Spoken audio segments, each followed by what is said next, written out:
Welcome to 10 Minutes With, a podcast for people who want to listen to podcasts but don't have all day. We've got a quick chat with someone you might be interested in learning more about in about 10 minutes.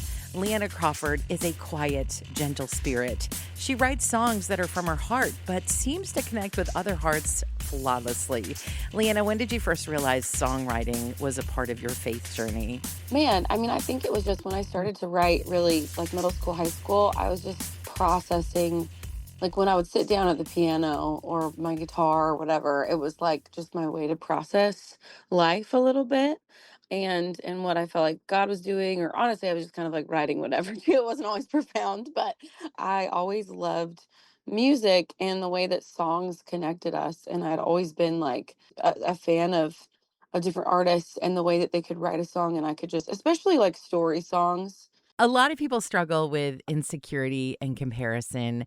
Would you share with us one lie that you have had to fight in your life and what the truth from God you received that helps you overcome it? One lie that I've heard is like, if especially compare myself to other girls, is like, if she wins, if she's having success, that means that I'm not. And that's in like anything in life. She has this great relationship, or she, especially in music, she's doing so well at this, it means that like I'm not. I would combat that with, like, God has given each of us unique gifts. What's so cool is that he has like a different journey for each of us. He has a different adventure for each of us. Just kind of take the hand of Jesus, and he gets to just, show us what that looks like for all of us. If somebody wins, or if somebody, has success or whatever, it's actually means we all win. We all have success because it's all for the kingdom. You did a tour not so long ago with Madison Watkins and Riley Clemens, who I love all three of you. When you were in that space, was there something that God taught you about you that made you realize that you were created differently than them and with a different purpose? Oh my goodness, yes, it was so fun. I love those girls, and just, being able to encourage each other every night. Like, my personality is like pretty chill, and like I'm very laid back.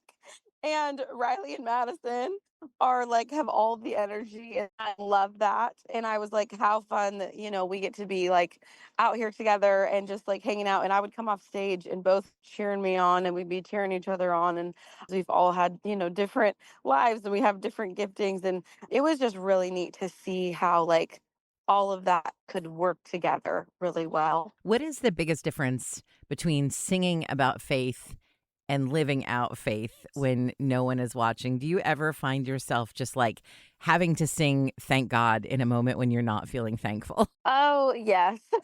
When you're, going to lead worship, or, in our space to be, going to put on a show, and you don't feel it, it doesn't mean you're like, that's faking it. It means you're showing up in faith and like asking God to move, and it doesn't mean it's like disingenuine. It's just like, when I do that and I'm still singing those words, I still believe the words even if I don't feel it.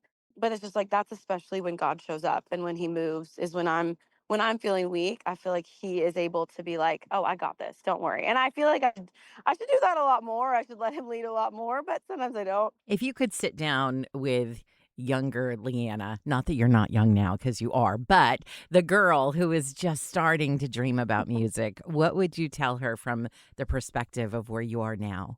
Oh, man.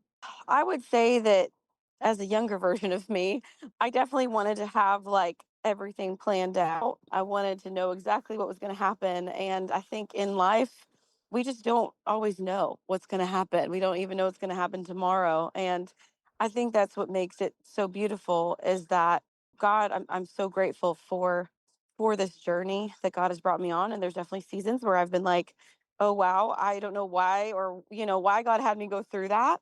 But man, looking back, I would just tell her like to trust in him always. Like, he's got it. Even when you can't see it, even when you don't understand it, like he really is faithful. It's gonna be good. It's gonna be hard in some seasons, but it's gonna be good.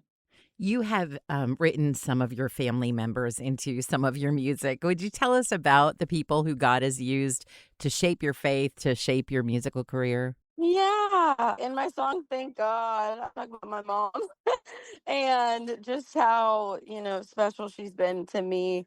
She's a prayer warrior. She's someone that's always pointed me back to Jesus. And I'm so grateful for her. My dad, I talk about him a lot too in my songs. Both my parents are just, they've been such champions for me, and really, they were the first one. A lot of songs are, inspired by my siblings and my family and, even my husband. And I'm grateful. I feel very blessed to have family that loves me and encourages me, and also that just also bring me back to reality sometimes, which we need, which I love. But they're the best people. I'm so thankful for them. Tell me something that you are praying for that God would do through your music in the season that you're in, maybe even during your time at Kingdom Bound. Oh man, I mean, I think my prayer with this music, and especially with these new songs, is just like I want people to see Jesus through the songs. And you talk about like the power of music and testimony and stories, is like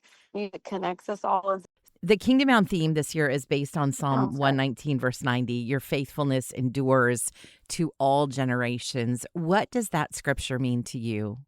I love that. I think seeing the new generation of believers and how on fire they are, kids or youth, but like just like on fire for Jesus and so stoked about him. It's like so encouraging.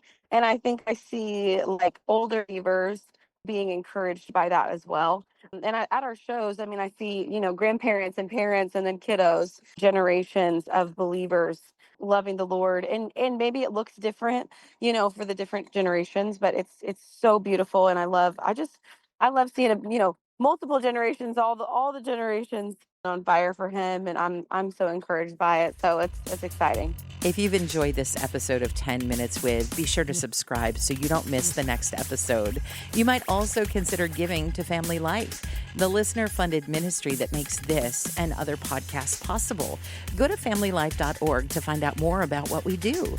Did you know Family Life offers a variety of podcasts? Get some family time with Family Life Kids. There's If That Makes Sense, a Family Life original podcast where they talk about what life is really like as a Christian in your 20s and 30s. And Can't Say That on Christian radio, where we tiptoe into challenging conversations. They're all free and on demand at familylife.org. Click menu and then look for original podcasts under On Demand.